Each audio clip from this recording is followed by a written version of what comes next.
エハン塾へようこそ。69歳の3分ニュースでございます。次のエハン塾で実際に伝説的な合気道の大先生と呼ばれている上柴守平先生の弟子であった高橋まりえさんとのインタビューを行います。実際に王先生と一緒に稽古ができた人物は今世の中に、おそらく数名しかいらっしゃらないのでしょうかね。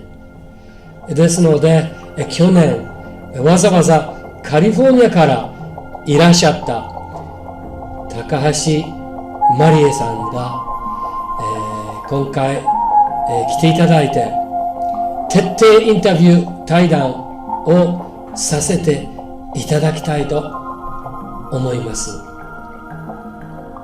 合気道について、ご関心があるかないかを別にして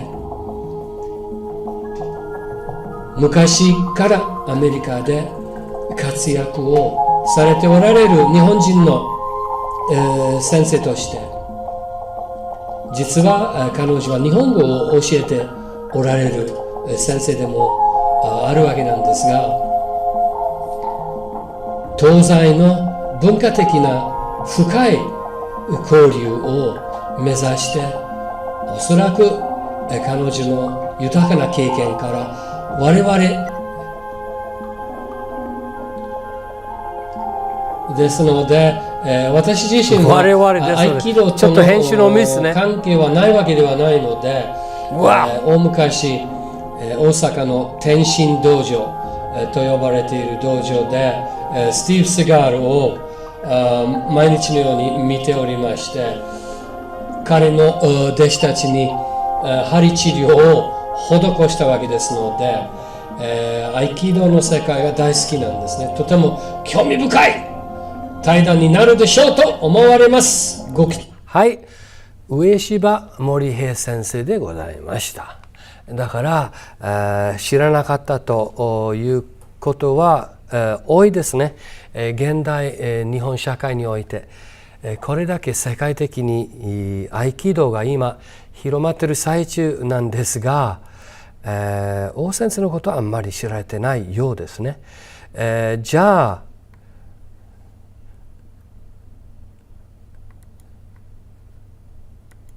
現代先月アメリカのある集まり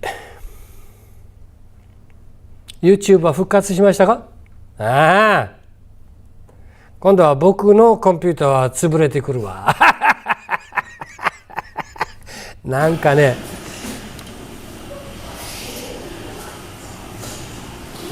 カリフォルニア先月のどこでした？サクラメント市で行われました合気道会ですがの指導者は高橋先生です。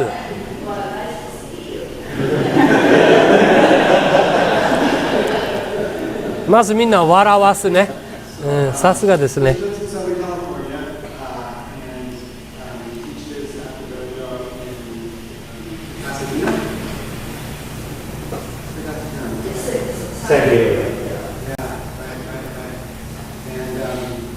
今彼女の紹介をしていまして、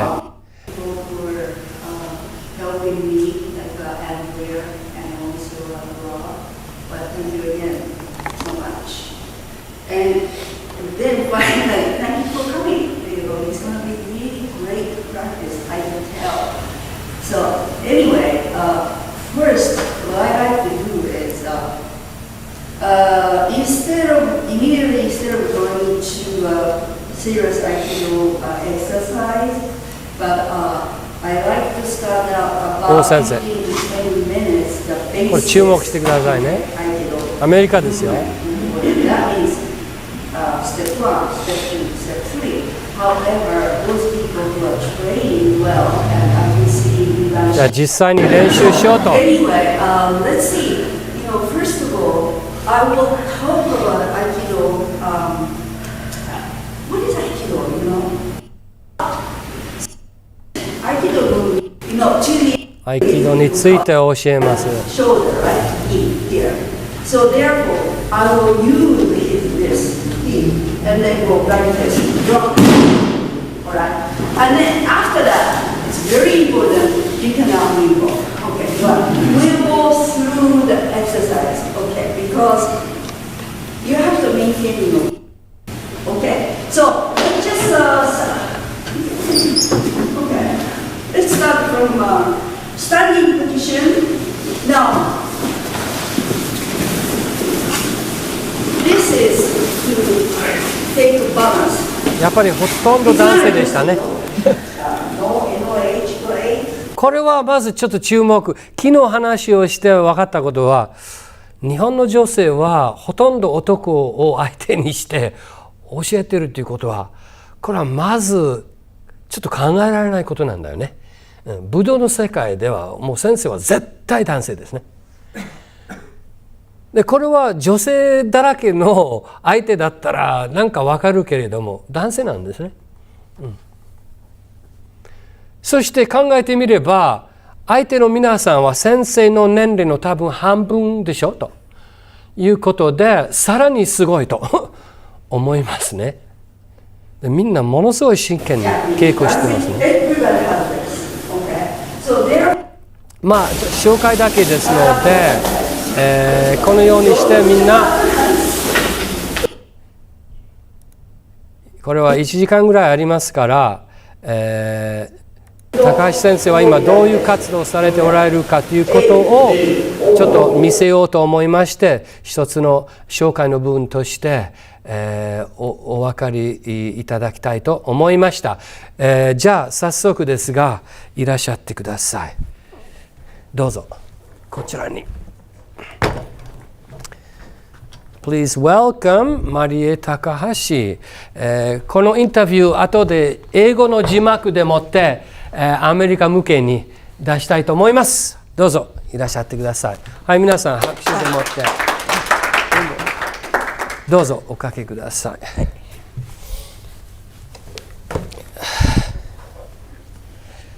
で時差ボケはないと言ってましたね。ないですね。ないですねということびっくりしましたね。私も結構往復してるんですが、だから安心してるのね。でも時差ボケがないということはこれ合気道に関係あるかもしれないね。実際に日本を離れた少しご自分の経歴について日本を離れてしまう話になってくるわけですが、最初にスポットしたいのはまだティーネイジャーの時代に不思議な夢か願望があったという話をしてください。あ、そうですか。いや、中学生ぐらいの、女の子が夢を見ると、そのあたりの触りなんですけれども、私はなんだか知りません。でもいつか超人に会うと、普通の人間じゃなくて超人に会うっていうのはなんだかはっきりしていましたね。いつもその夢を持ち続けていたと言っても言い過ぎでないかもしれません。つまり超人に会いたいのではなく、私は超人に会えるんだというちょっと確信があったような気がしますけど。そうなんですね。すごい直感ですね。いやどうか夢だったかもしれないですね。でも実際に会いましたね。会いましたね。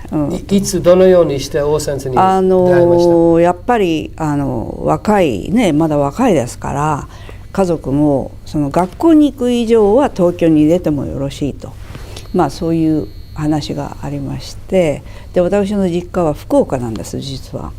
でこれぞねいいチャンスですから大学の試験を受けてパスしたので、これから東京に出してくださいということで、母親もしぶしぶながら、出してくれたと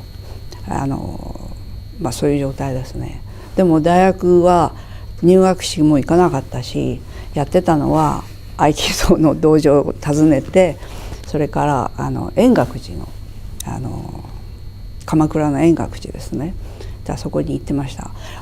ひねくれた子ではなかったんですけど、なんかあんまり可愛げがなかったっていうのは確かですね。なんかいつもこう違うことばかり見てる、焦点があんまり合わないっていうか、まあ、そんな感じ、なんか昨日教えてくださったのは、大体若い女の子はお前さんは可愛いとか、どの子と言われる、先生の場合はお前は変わってるんだとかしか言ってくれないような、そうでしたね。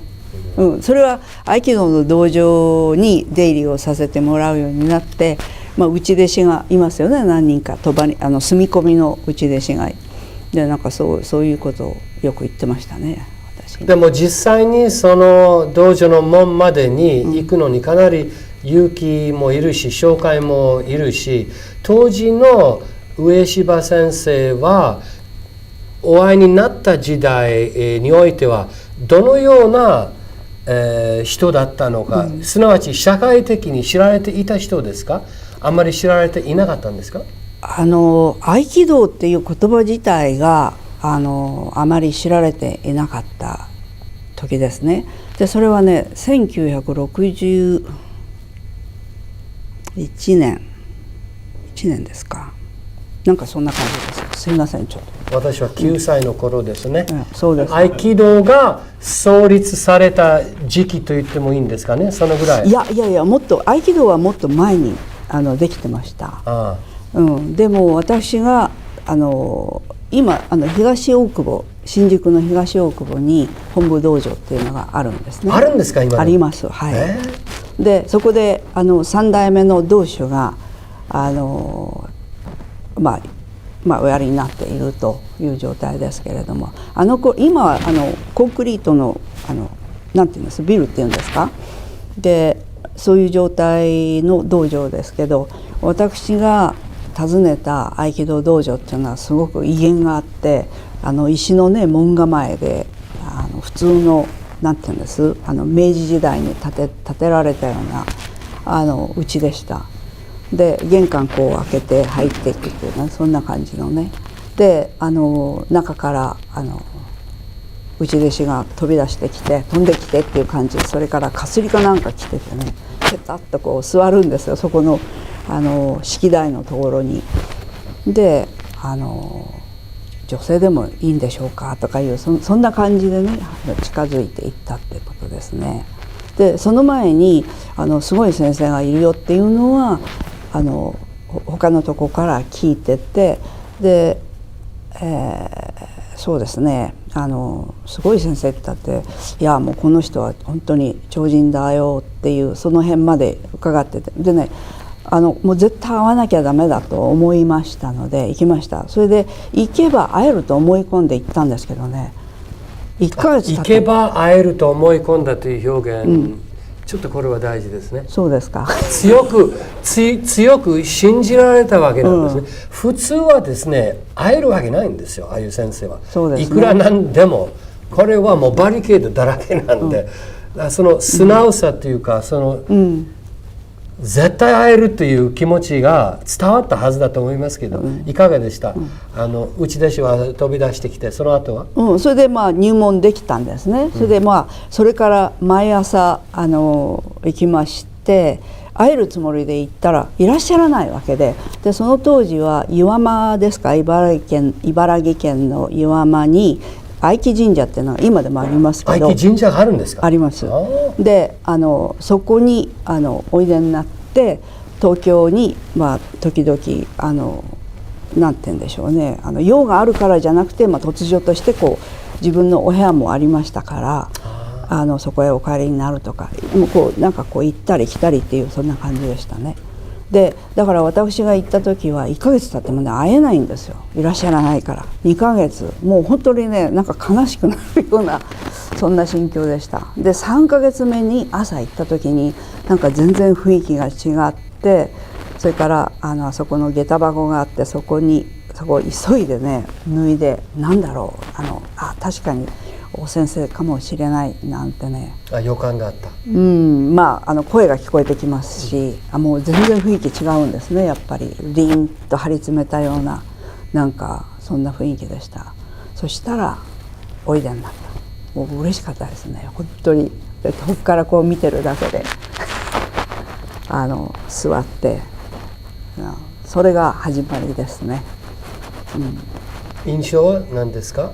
印象はなんか全然わからない合気道っていうか、もうさっきビデオで見たようなああいうなんていうんです、ディテールじゃないですね。もう触らなくてもね、ブワーッと投げられるんですよ。こうセンスかなんか持ってて、さーっとこう内弟子が、受けって言うんですけど、受け身ですね。受け身を取るために、投げるモデルみたいなその動きをねこう見せられるんですけれども、もうあの頃はなんかこう握ってとかそういうのがもうなかった時ですね。だから扇でこうもう導くだけで、それでこれでこうやった途端にもうなんか飛んでるって、5、6メートル先に。で最初ね受け身を取る方が取ってるからそうなるんだと思ったけど、じゃないんですね、実は。これはよく反論されるわけですね。確かに受け身の上手な人は勝手に飛び出すという反論は物理学者も含めてあるんですね。気なんかないんだからって言って、でもそうじゃないと。そうじゃなかったですね。そういう不可思議な、いい言葉ですね。不可思議な動きがあって、もうそれは全然違う世界でしたから。もう本当必死ですよ。毎朝電車に乗って、まだ薄暗い時に新宿の駅からねあれがあるんですよね、都電。都電があって。都電って何ですか？都電って電車です。あれなんて言うんです？路線って言うんですか？ちんちん電車のことでしょ？ちんちん電車、そうちんちん電車のことだ。そういう時代です、私が始めた時は。で東大久保っていう抜け弁店ってねいうとこがあって、そこで降りるとすぐなんです。歩いて行けるようなとこに道場がありました。ということは当時先生は何歳でした？まだ18ぐらいですね。ご自分は18ぐらいでした。彼は何歳でした？いやちょっと忘れちゃって、89歳で亡くなられて、でこれが69歳ですから50年の、動きですね。だから60年代の初めですから、なんかその辺ですね。もうすでに70代になってもう入ってらっしゃったのは確かですね。それですぐ、80だったかもしれませんね。70の後半か。そして先生との出会いの中で、アメリカに移動する、移民するですか、までに数年間王先生と過ごされる話になりますよね。そうですね。でもね女の子でしたから、道場の中には住み込みで弟子になるわけにはいかないわけですね。でも通ってる分は構わないと。それは当然ですよ。男性だけですね。そうです。住み込みの内弟子は5人ぐらいこういてっていう感じでしたけど。で女性はあと何人かいましたか？いや1人か2人ぐらいじゃないですか。非常に少ない存在ですね、女性として。でその2人の女性はもうすでに初段を持ってましたから、でその後がずっと切れてたんですね。女性は入ってこない、女の子が来ないっていうんで、みんな寂しがってる時にまた新しい入門者があったっていうんで、最初は歓迎されましたね、とっても。なるほど、やっと戻ってきた。でも中身が変わってるから、なんだこれお前変わってるなってよく言われましたね。それはそうでしょうね。で突如として消えるんです、私パッとね。でそうするとどこへ行ったんだ、あいつ辞めたのか続かないのかってなんかこう噂になってたら、鎌倉の円覚寺で座禅やってる時に、なんかね当時中央公論の会社が週刊誌かなんか出してて、でその写真を撮りに来てたんですね。でたまたまなんか学生たちがやってる接心とかっていうのがあって、接心、なんていうんですあれは座禅の3日か4日ぐらいのね、座りっぱなしね。そういうことです。朝もなんか3時頃起きてとかいう感じで一日中座ってる感じで、写真を撮ってそれがなんか出たみたいで、週刊誌でそれを買ってきた内弟子がこうねページを開けて「あ、ここにいるじゃないか」とかいう、そんな感じだったとかってね。その写真後でお見せしますね。すごくあったかな、不思議な瞬間、ありましたよ。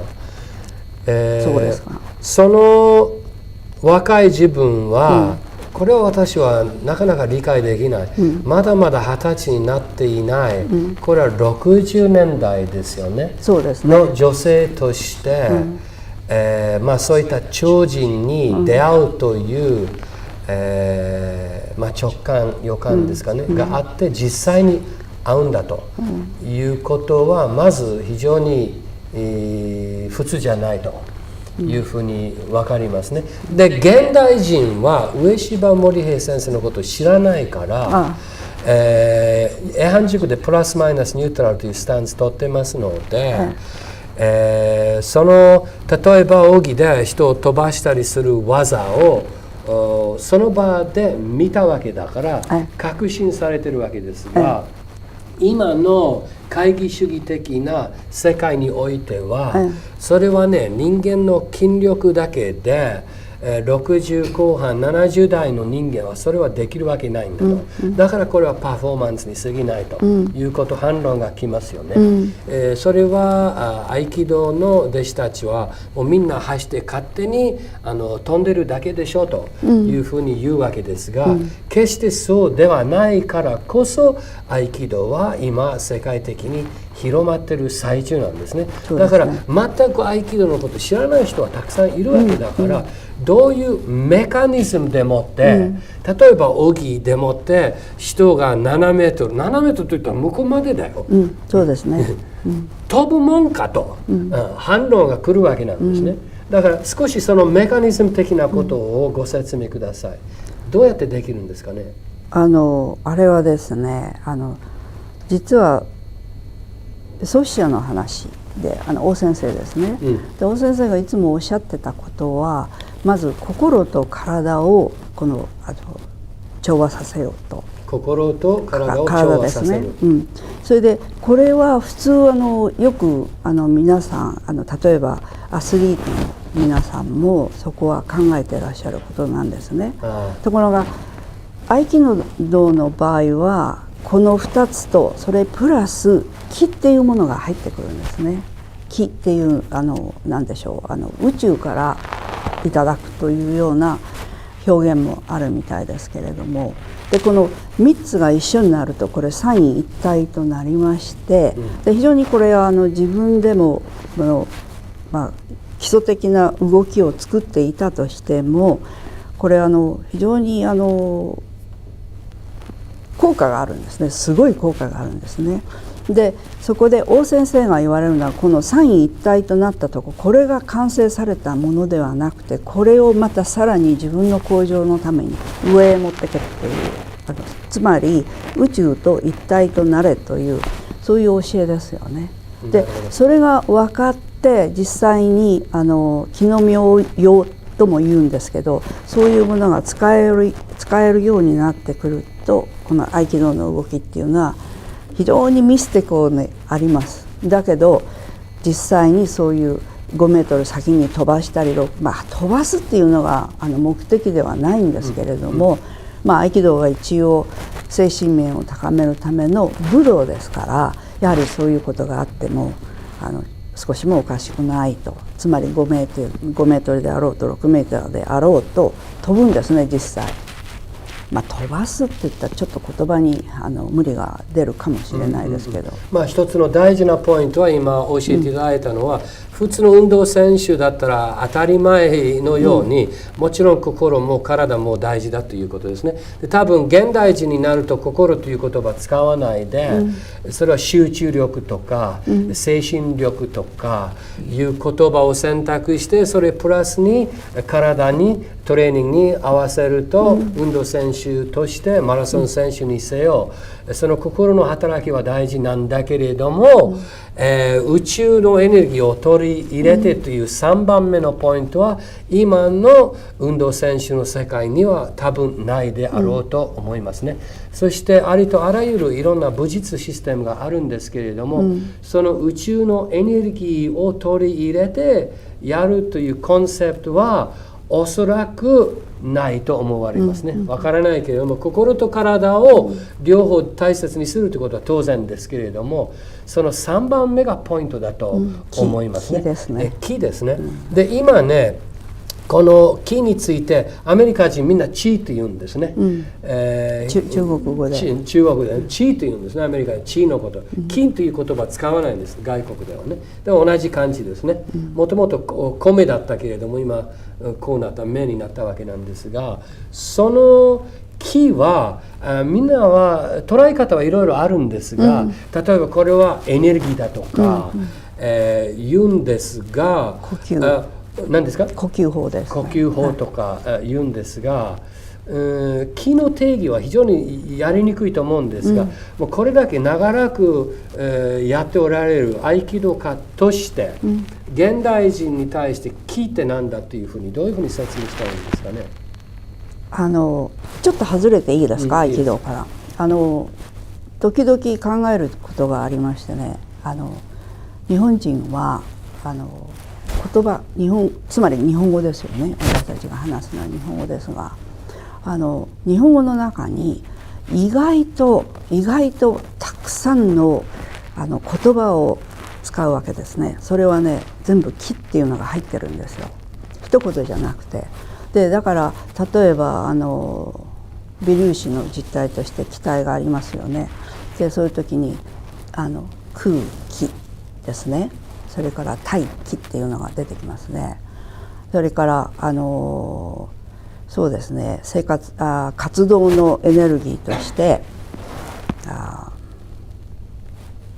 元気だとか、それから、病気っていうとちょっと休まなきゃダメですけど、正気がありますね、正しい気。それから狂気っていうのがあるでしょ、狂った気。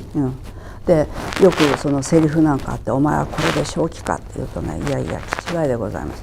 全部気が入ってるんです。気違いという言葉は禁じられてるんだって。そうですか、すみません。いや今冗談ですよ。いや私は気違いという言葉を使ったことあるんで、これは今だけ。そうなんですか。ノーグッド。失礼しました。いやこれは冗談ですよ。気違いという言葉を今使ってはいけません。そうなんですか。何かの法的な。そうなんですか。これは差別用語だということ今なってるらしくて、気違い。ちょっと検索マンお願いしますね。外れちゃった。すみません。気が長いとか気が短いとかありますね。気という言葉は日本語の一つになってるわけなんですけれども、何を示しているのかな、この気って。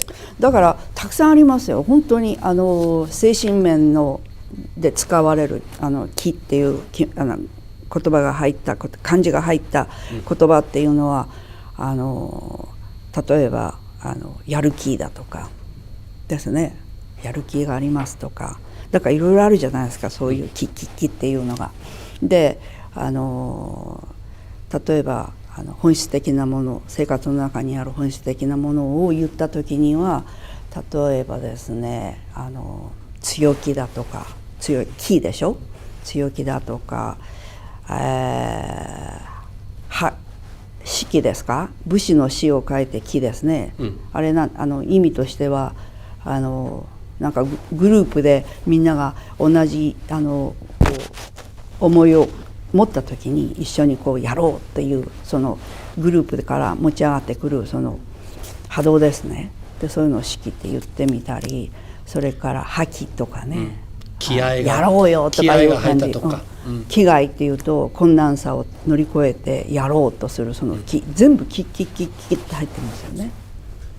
でまたちょっとずれますけど、20年ぐらい前にちょっとたまたま聞いた話は面白いんですね。実は友人がいて近松門左衛門、近松門左衛門、はい、日本のいわゆる、文学が好きな人で、近松門左衛門、それも浄瑠璃ですか。でそれを一生懸命研究している人で、脚本を勉強している時に、思いついたことがあるんだって言って話を聞かされたんですが、ストーリーはもう、皆さんご存知だと思いますけれど、確か道行きとかっていう話になると心中天の見島とかっていうタイトルがついてて、男と女の何でしょうか、ちょっとはっきりしないような恋愛感情っていうか、それでもう果たせない恋なんですね。果たせない恋の話、それでもうしょうがないから死ぬかっていうんで、その死に場所を見つけて道行きになるんですけれども、でも彼らは義理と人情に挟まれてるとかいう、だからもっとドロドロしてくるというそういう話で、その友人が言うには、そのストーリーの中で言葉をね数えてみたんですよ。いくつ木っていうのがつく、臨木だとか陰気だとか、なんかいろいろありますでしょ。臨気も陰気もある。300あった。日本語で。でとにかく気楽に、なんていうんでしょう、気楽に使うわけで、私たちはキッってね使うんですけど、本当に日本語の中にあるその気っていう言葉ですね。これちょっとね、私日本語だけに存在するんだなと思ってつくづく感じます。でじゃあ合気道の気っていうのは何かっていうと、これ呼吸なんですね。呼吸法でインドの哲学でプラーナって言いますでしょう。とても大切ですね。呼吸だから精神面を上げようとする何かがあった時はやっぱり呼吸法のことを話されていくみたいですね。合気道だけじゃなくて、で合気道の場合は呼吸法で、それも上からいただく、上からいただく宇宙、ね、それが気ですね。ここでみんな戸惑うわけだ、上からいただくってどういうこっちゃと絶対言われるわけですね。宇宙から呼吸をするということにおいてはどういうイメージですかね。つまり人間と神が一体となって、そういう境地に行った時っていうのは、意外と人間は上に上げる、チャンスがあると。チャンスがあると、そういう言い方をされてましたね。なるほど。じゃあ気という直訳は私はエネルギーだと思いません。いろんな表現、バイタルエネルギーとか、エッセンシャルエネルギーとかいろいろプラーナもあったりするわけなんですが、これだけ日本語の中にある言葉としてはっきりしない感じとして多分唯一かもしれないんですよね。これだけある。私も昨日勉強をしようと思ったのは東洋医学、東洋医学においては気の流れとか、いう話はよくあるんですが、どうもつかみどころがないという、存在しているということが分かるんですが、元気を取り戻す、病は気からという表現も非常に大切かなと思います。だから精神的な意味もあるんですが、これは宇宙の根本的な仕組みに関係しているような気がしますが、その定義は、やめましょう。できないから、やっぱり気を知るために、武道をするか東洋医学を、専攻するかとかいろんな、方法があると思うんですが、まずこの身でもってやらないといくら論じてもわからないものなんですね。で、どうやって人は7メートル飛ばされることができるかということ、これは言葉では表現できるもんじゃないんですね。実際に道場へいらして、自分の目で確かめてもらえばどうかなと思いますね。でも呼吸はとても大切だということが分かりました。じゃあちょっとシフトしますが、先生と一緒に、かなり貴重な、時間経験があった。また後で、戻りますね、本当の先生の実態、目的とかについていきますが、アメリカに行く決心はどこから来たんですか。60年代にアメリカに移民するという決心ですかね。どのようにしてそれはなったんですか。そうですね。つまり東京に出てきたのは大学に行くために出てきたんですが、実際私は大学に行ってなかったと。行ってなかったと、っていうことですね。でこのままじゃちょっとやっぱり人間ダメになるんじゃないかなっていう感じがして、それで勉強しなきゃダメだっていうその気持ちがありました。で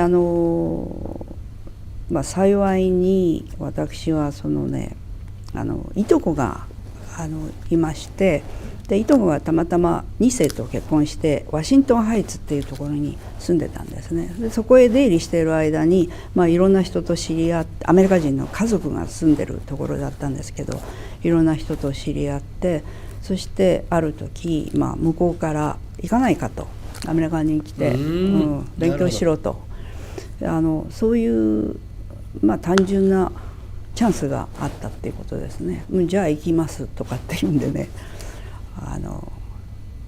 最初はニューヨーク大学に入る予定で行ったんですけれど、でその行く時にあの頃はまだ日本人は出国できなかったんですね、自由に。何かなんて言うんでしょうね、ちゃんとした目的がない限りは日本政府が出さなかった時ですね。で私はスポンサー付きの留学生っていうことでパスポートを出してもらって、で日銀審査っていうのがあるんですよ、パスポートが出る時に。で日銀で「お前はいくら持っていくか」とかいうそんな調べられて、スポンサーがいるからなんとかなるだろうっていうんで、出してもらえて、そんな時ですね。厳しい時代でした。今は考えられないですけどね。で行きました。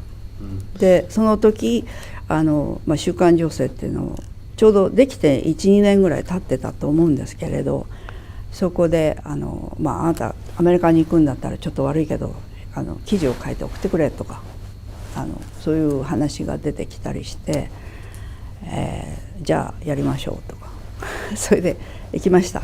でもちろん合気道の道場をお尋ねするということでしたから、ロサンゼルスにあったんですね。ロサンゼルスにもうすでにあったんですか、合気道道場。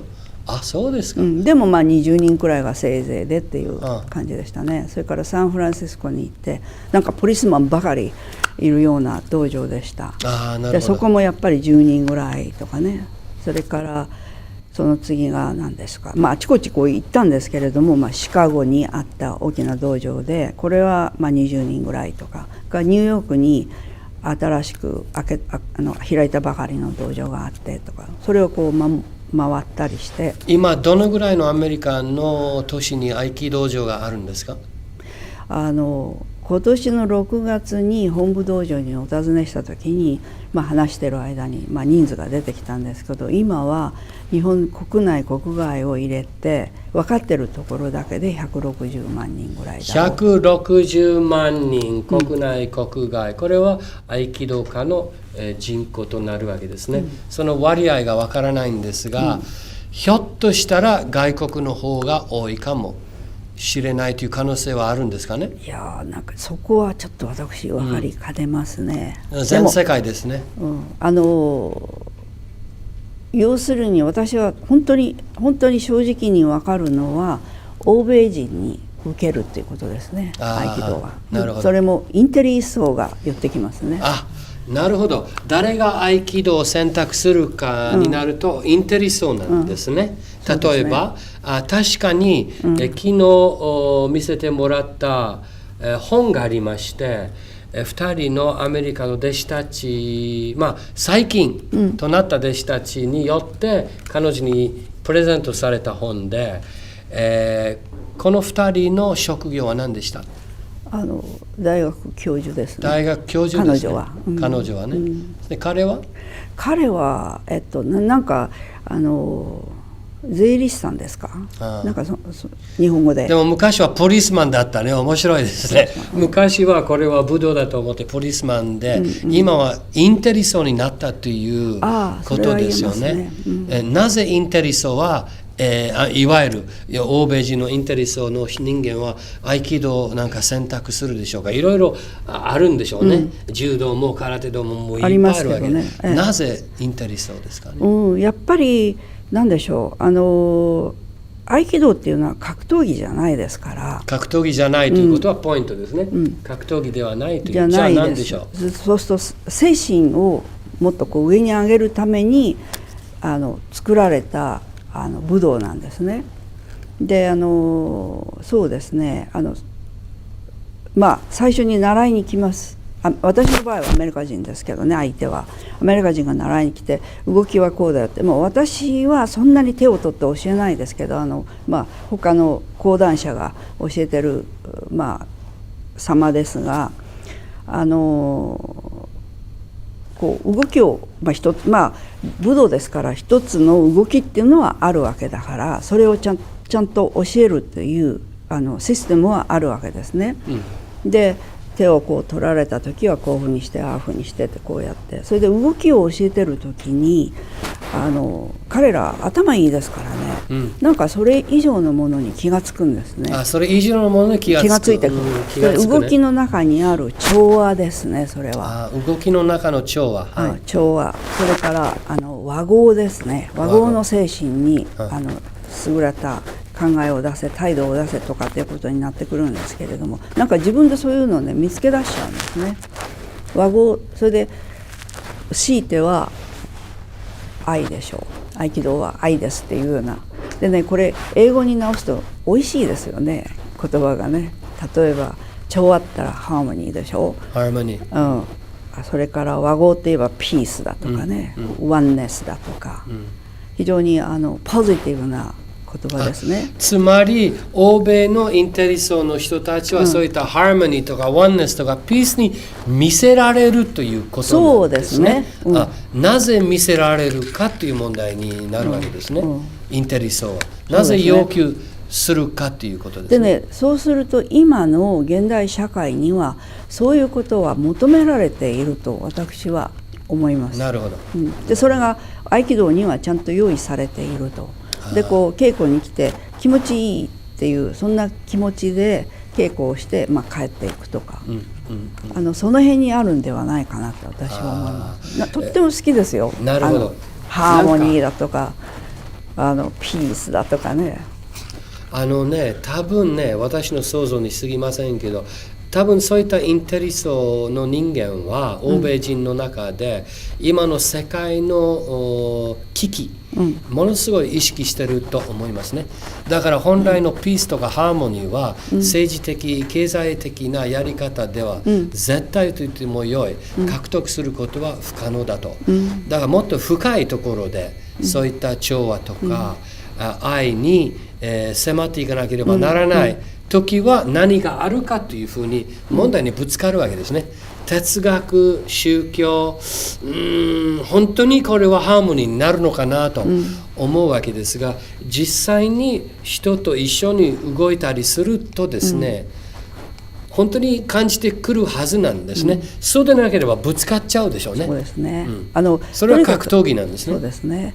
合気道は押してもダメ、引っ張ってもダメ、もがいてもダメ、押しても引っ張ってもダメ、もがいてもダメ、でそういう約束事がありますね。でそういうことをやろうとしたらもう何でしょう、合気道っていう意味がもうないっていうか動けなくなりますね。なるほど。力っていうのはどうしても制限ありますから、精神面の精神のそのなんていうんです、力の方が強いですね、やっぱり。そういうこととかを含めて、それから合気道は大きく分けて2つの動きがありますね。2つの動き。2つ大きく分けて2つの動きがあります。一つはね、直線で進む入り身なんです。直線で進む入り身ですね。相手にブワーッと飛び込んでいったりします。でそういう時っていうのはもうアップ瞬間に終わるんですね。体操と違うから1,2,3,4なんて数えませんから、もうあっという間に終わってるんですね。すなわち相手に向かって直行するということですね。で相手を倒すという意味ですか？そうですね。やっぱり向こうが仕掛けてくるから。なるほど。それでもう一つが炎天の理っていう炎天の理プリンシプルですね。でそれはね、炎天っていうのはこう丸く動くんですね。そして同時に相手の気っていうものがありますね。例えばインテンションがある、ね、でそれを使うわけですね。だからいや今非常に貴重なことをおっしゃったから、聞き逃したらダメだよ。相手の気を感じ取るとおっしゃって、相手のインテンションと言ったわけですね。でこれはポイントなんですね。例えば、これから出て行かれるランチタイム、誰かの後ろを歩いていくとしますね。そしてその人の肩に、フォーカスして意図して見ると、必ずと言ってもよい相手はこうするんですね。見られていることは分かってるんですね。これも気の働きだと私は解釈してるんですが、毎日のようにこれは訓練することができるんですね。だからその人の彼女はインテンションと言ったんですが、その人の本当の意図が伝わってくるんですね。言葉とアクション以前来るわけですね。でここで黒沢の名作を思い出しますが、7人の侍のシーンで誰が用心棒になるかというシーンが、7人の侍見たことある人、少なすぎる。ある村が泥棒に、毎年全て奪われるようなステージで用心棒が必要だということで、じゃあ誰が用心棒になってくれるかというテストをするときは、そのドアの後ろに叩く準備をしている男がいて、はいどうぞインタビュータイムという感じで、最初の男は堂々と入ってきてバーッとやられるわけ。全く予感がないというやつはもう使い道はないと。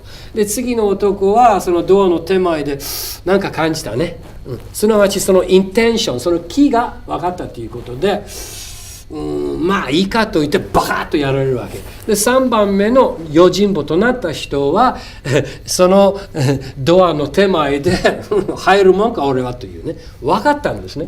それは気の働きではないかと思いますね。その人のインテンションが分かる。だから直行するときは、相手は私に対してこういうふうに、やろうとする、気を察知するっていうんでしょうかね、に対してこちらは反応するということは正しい理解でしょうかね。それもありますね。それもあります。でも炎天の理っていうのはちょっと最後は終わらなかったんですけれども、丸く回りますね。こう動いている間、これはやはり宇宙のやるこの動きと同じなんです。だからつながっちゃう。先ほどのダービッシュの話じゃないですか。回転する。そうですね。ダービッシュも同じこと分かったんですね。回転するエネルギー。で日本語で炎天の理ですね。と言います。じゃあ合気道の練習時両方使うわけですよね。それもそうですね。2つこう使って、別に同時に使うってことはないですけれど、その稽古している間にそういう動きっていうのが出てきますね。たくさんありますから合気道の動きっていうのは。今の王先生を見たら両方があったような気がしますね。そうですね。回ったり、そしてもう真前から直行するような両方の動きがあったような気がしますが、多分先生は動いてる最中に何にも考えていないような感じですが、いかがですか。もう完全に自然に動いてるんじゃないですか。そうですね。大体合気道は武道としてこううまくスムーズに動くなっていう時はやはり完璧なそのスピードですね。相手のスピードで、それから間合いっていうんですけど、ディスタンス、間合いというんですか。でそれとポジションですね。この3つが揃ってプラス気が入ると、これはもう本当に半端じゃないですね。そういった全部が同時にあった瞬間覚えてますか。ご自分のトレーニングの最中に。あれはね、そんなにたびたび出てくるもんじゃないです。やっぱりだけど珍しい。でもね、時々出てきますね。例えばやってる時に私などはもう組んでなんていうんです、練習したりはしません。ただ教えるだけですけれど、たまにこう投げた時にパーッとこうなんかね、ひらめくようなそんな動きが出る時がありますね。でそれは私だけじゃなくて、長いこと練習を重ねてる人には起こりやすいですね。起こりやすくなる、だから訓練の目的はそういった自然体になっていくような、タイミングを待つことも大事なんですよね。忍耐力は大事ですよと思いますね。じゃあ合気道のこと何にも知らない方もいらっしゃるんですが、実際に見てみたければどこ行けば一番いいと皆さんに今東京で東大久保の抜け弁天っていうところですね。抜け弁天に何があるんですか？合気道の本部道場がありますから、で訪れて行ってもいいですか？もちろん大丈夫ですね。見に行くことは可能ですから、ご関心があれば、合気道のビデオもたくさんあるし、でもう一つちょっと定義的なことを、お聞きしたいのは武道という言葉を使っていらしているわけですので、武道はどのように定義づけることになるんでしょうかね。ご自分の考えておられる武道、武道っていうと、古武道、古い字を当てて古武道っていうのがありますよね。で大なり小なりどこかで誰かが真面目に稽古をされているんじゃないかと思います、今の時代でも。で空手、柔道、それから剣道、これは全部スポーツの方に行きましたね。でそうしますと勝ち負けがありますね。誰が強くて誰が弱くてとか、別にあれですよ、別に下げるわけじゃなくてその結果としてそういう形になりますよね。誰がうまいとか誰が下手だとか、で先ほど言ったように合気道の場合は競技じゃないですね。だから勝ち負けがないんですよ。で強いて言うならば自分に勝たなければならないと、我に勝つというようなそういうフィロソフィーがありますね。それが本来の武道、古武道の意味だと、そういうことですね。それから例えばそうですね、変わりましたよね。武道って言ってもいろんな時の流れがありますから、いろんな形を変えながらある程度変わったと私は思うんです。何を取り上げても武道っていうものを取り上げた時に。でっていうのはね、手っ取り早い例え話じゃないけど、一つの事実ですが、例えばですね、これちょっとすいません、中学生のおさらいですけど、例えば江戸時代っていうのが1603年に始まりますよね。そしてずっと続いて1868年まで江戸時代っていうのがあります。265年かな。265年ですね、江戸時代。でその前は乱世の時代で戦国時代ですね。で武士がいて、戦国時代の場合は刀を持って戦いに行かなければダメ。出ていくと相手を殺すか自分を殺されるか、やるかやらないかって、そういう手だもの的な、真剣ですよね、みんな。でそういう社会であったと。そして江戸時代に入ってくるとやっぱり何て言うんでしょう、和平ですよね。何も戦争ないから、別にあの時の侍っていうのは皆さんご存知のように2つね、2本の刀を帯びてますよね、刺してる。でも時代が経っていくと、いかにしてこの刀を抜かなくて済むかと、これはある意味では精神面のトレーニングっていうか、そういうことになりますね。でそういう時代を過ごしていって、そして、江戸の終わりに、明治に入ってみんな刀が刺せなくなると。でそういうその流れっていうのがあったということですか。で古武道っていうと、やはり私確かにどこかでどなたかが稽古してらっしゃると思います。で260年、私は昨日想像してみたんですね。ヨーロッパにおいて260年間、平和的な期間なんかあるわけないんですよ。世界どこいてもない。260年長いですよ皆さん。今からマイナスいけば何年になるか、260年で、これから260年先まで同じステージが残る、平和的なステージが残る、争いのないステージが残るということは、これは日本だけなんですよ、はっきり言います。だからみんな良いな、260年の意味考えてごらんよ。それは自分の人生の4倍ですよ。4回生まれ変わっていってもいいぐらいの年月ですから、だからそれまでにお互いに切っちゃってるわけですね、日本人同士で。でこれやめたということになると、これはある種奇跡なんですよ、考えられないことなんだよね。だからそれだけの切るエネルギーをアートに入れたりね、それこそ古武道に入れたり、自分に勝ち負けじゃないんですね。で確かに私たちのディスカッションの中で、本来の武道のルーツは神道だということをおっしゃっていて、そしてやっぱりね、これは今の日本の政治システムにとってはやばいと。だから全部スポーツ化にしようぜということは確かに私はあると思いますね。だから勝ち負けの世界、西洋人っぽくなって、これは本来神とか神道とかそういう世界は関係ないんだと、隠しましょうと。だからそれを表現した三島由紀夫はもう大問題児になっちゃってるわけですね。私の女房は三島由紀夫が死んだ日、もうその教室のみんな泣き出したと言ったんですよ。僕はみんな泣いたのか、そうよ、もうラスト日本人は死んでしもうたということみんな分かったわけやね、心の中で。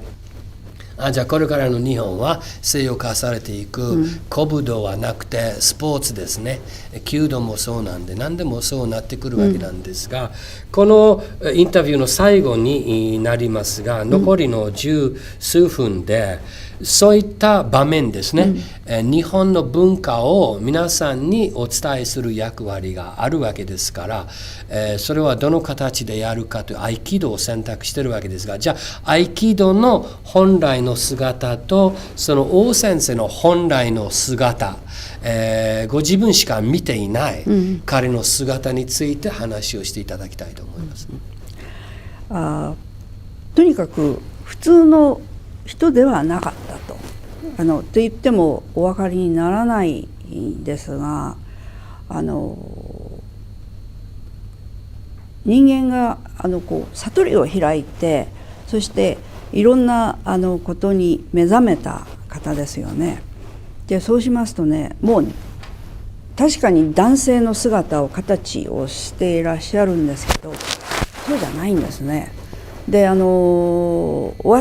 ども女性には優しいですね。それから外部の方がいらしたら、これはご苦労さんですとかね、もう優しい、もう高校やみたいな感じですけど、ご自分の住み込みの弟子なんてもう厳しいですよね。すっごいもう厳しい。で弟子はもうピリピリしてるっていうような感じで、そういうところがありましたね。それからね、面白いのは、この王先生は神との対話ができた方なんですね。でこれはあまり表面に出てないんですけれど、後になって、10年20年経って住み込みの弟子なんかと出会った時に、昔話をする時にね、いやー独り言を言ってたよなとかいう感じ、よく独り言言ってて、俺なんかこの障子のね外に行って参りましたとかって言ってもね、なんか中で話してる、その声が聞こえると、でも最上の敬語でね話されてるんですね。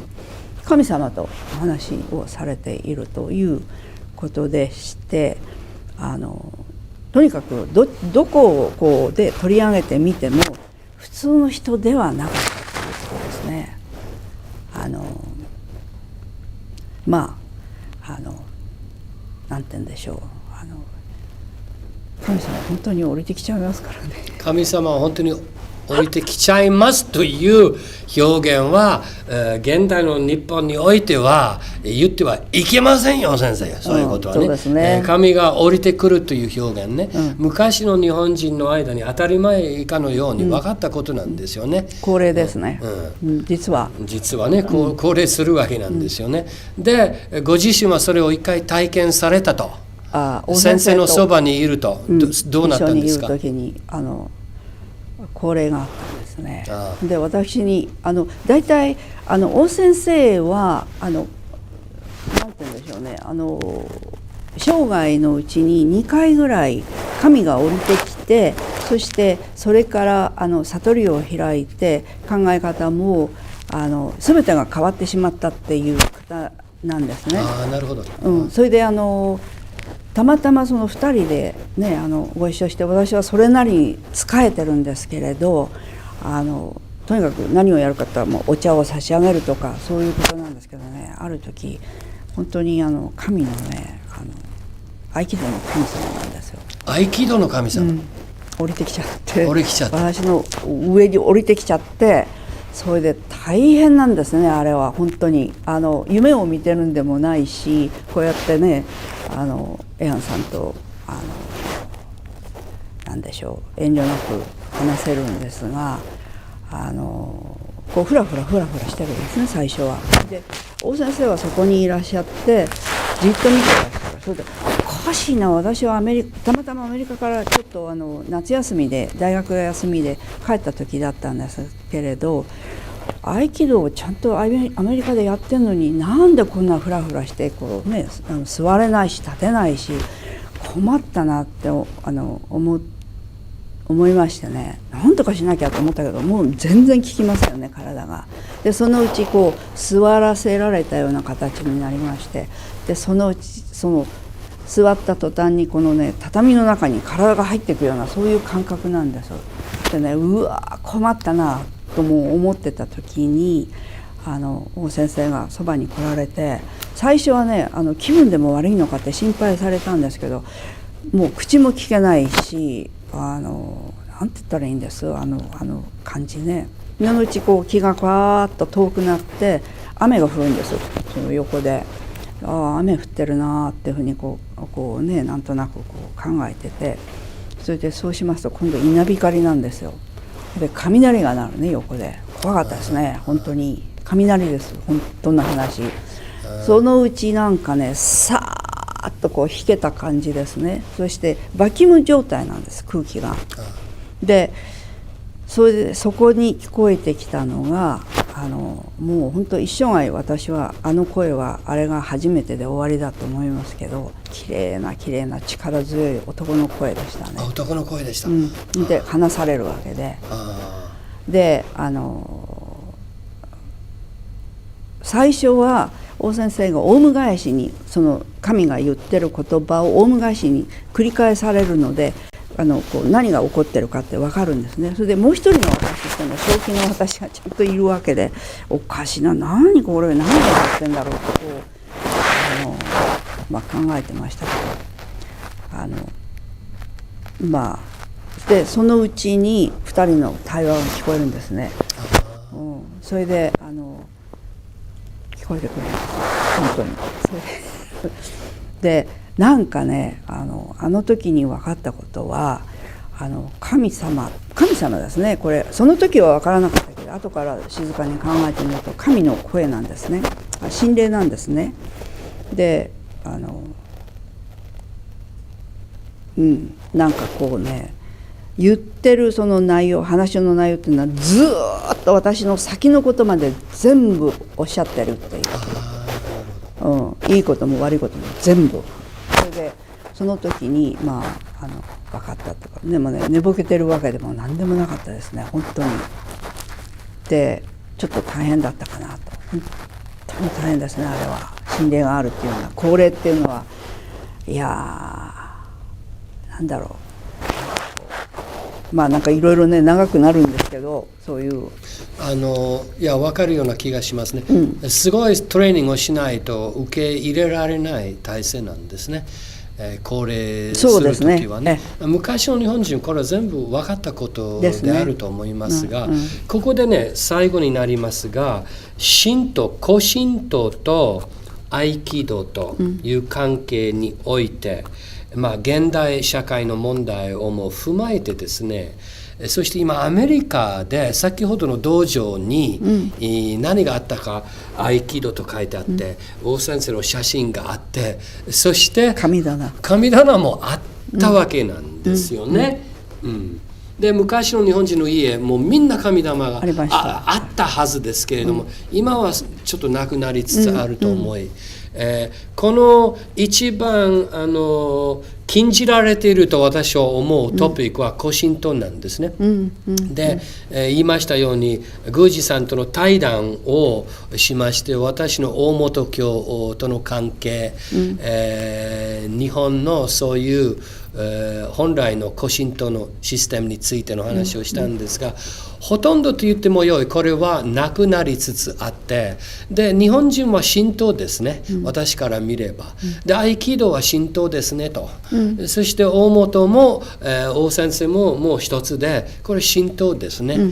だから日本イコール神道イコール神、ということを私は過言ではないと思いますが、今の日本を見てね、今の日本人に対してこれだけ豊かな経験があって、どう思われますか？どういうふうに皆さんにお勧めしたいのでしょうか？それはですね、個人のやっぱり個人の生き方っていうのがありますから、こうしろああしろってそういうね口はばったいことは言えませんよね。しかし言うと思ったですが、海外に住んでみて日本の文化っていうのがどれだけ優れた秀逸なものであるかっていうのが分かるんです。私には海外に住むと、これ私だけじゃなくて皆さんもそうだと思います。でね、いろんな人種がアメリカって特にそうなんですけど、いろんなのが入ってきますよね。もう何人カニ人ってこういっぱいいるんですけどね、こう見ててね、全てのいわゆるその常識にしろ道徳にしろ、そして人間のいわゆる本来持っていなければダメな人間ならば、そういうこの状況っていうんですか。でこういったものは日本人だけですね、そういうのをちゃんと持ってるっていうのは。で本当に優れた民族だと私は本当にね嬉しいですね。そのことを考えた時に日本人ってすごいなと思いますよ。いや実は昨日のエピソードをシェアしたんですよ。私の携帯電話パンクして au ショップに行こうということでプリントアウトした地図をもらってタクシーに乗って行ったんですね。見つからないんですね。でぐるぐる20分間回って、ちょっと正直言って運転手さんに対してちょっと腹立った。なんでたどり着かないのかと。いやでもこの地図はおかしいですよって言って20分で私は降りたんですね。もう結構ですからあなたのせいではない。降りて見つけたんですね、 au ショップ。そして au ショップでようやくサービスの時間、携帯の問題で、これ やり取りやってる間にですよ、これ降りてから30分後ですよ、そのタクシーの運転手さんは入ってくるんですよ。60代の運転手さん。いや申し訳なかったと。何これ、わざわざぐるぐる回って、やっぱり僕は気づくべきだって。 au ショップは靖国通りに面してるんだと。でこの外人はどこ変なところに入っていて困ってたんだと。でわざわざ入ってきて謝罪するわけじゃん。これ何これ、これ日本だけだよ。で僕いや運転手さんのせいじゃないんだよ、この地図が狂ってたんだと。大丈夫だよと。いやすみませんでしたって言ってね。これは何回私は経験したことがあるか皆さん知らないでしょ。でこれは何回毎日のように日本で行われているということはみんな無視しすぎなんですよ。このことができるような文明ができるための年月と精神性のトレーニングというかね、どれほど必要とされるか。どっかの国でこれを再現してごらん、できない。すべてのアメリカの高等学校ではね、こういう場面においてこういうふうにせなあかんよって無理。これは自然でその運転手さんはそうしたんですよね。だから僕は日本のそういった精神性の高いカルチャーはとてもやばいと、言い続けてるわけですが、いかがでしょうか。いや大丈夫ですか、これからの日本は。やはり気をつけてないとダメなこともありますよね。いわゆる古来の日本人が持っているそういうカルチャーなんですね、文化で。これはやはり気をつけていないとある日プツッと切れる時があるかもしれないと。でも日本人でないと持っていないものっていうのはもう今だたくさんあります。だけどなくなる時もあるかもしれない、今のままでいくと。だからやっぱり若い人たちですよね。10代であれ20代であれ30代であれ、そしてできたら日本の文化がもうできてる文化ですから、やはりそれをなんか覗いてみてくださいというお願いはありますね、私としては。いいですね、合気道は欧米人の間にこんだけポピュラーになっていて、日本人には全然注目されてないぐらいのステージを考えると、これは相当やばいと私は思いますね。で、ヨーロッパの弓道連盟は日本人に負けられないぐらいすごい立派、修行心が強い、だから日本の文化はもう完全に今エクスポーテーションされている最中だと私は見ておりまして、日本人は全然気がついてない現状としてもっと私は批判しますよ。これは注意を払わなければ絶対この文化は消えるんじゃなくていっちゃいますね。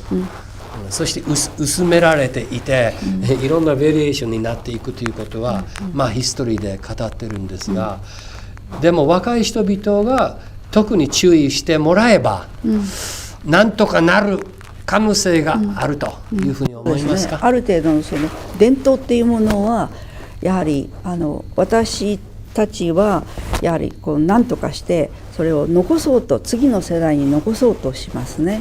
でこういう気持ちっていうのもまた大切だと思うんです。で若い人たちにこうしろああしろって言ったって今はちょっと難しいんじゃないかなと思う。しかしそういうことを言ってると、何度も出てくるように消える時があると、日本人が日本人でなくなってしまうということ、これは致命的ですね、本当に。だからそういうことが起こらないようにすると、方法はねいろいろこれから考えなきゃダメなのかもしれないけれど、教育かもしれないし、でも本当にねいいものがいっぱいあるんですね、日本の国の中に。そして一人一人が持ち合わせているもう DNA に入ってるじゃないですか。それは素晴らしいね日本人ですよね。私は本当にね嬉しいっていうよりもなんか誇りに思いますね、日本人に対して。ありがとうございました。貴重なお話ありがとうございます。これはラストではないと思いますので、まだまだ話をさせていただきたいトピックはいっぱいありますが、今日皆さんいかがでしたでしょうか。高橋まりえ先生のインタビューでございました。ありがとうございました。これで終わらせていただきます。ありがとうございました。英語字幕します。これ作業します。多分数ヶ月かかると思うんだけどさ、そして向こうで出せられます。ありがとうございました。ありがとうございます。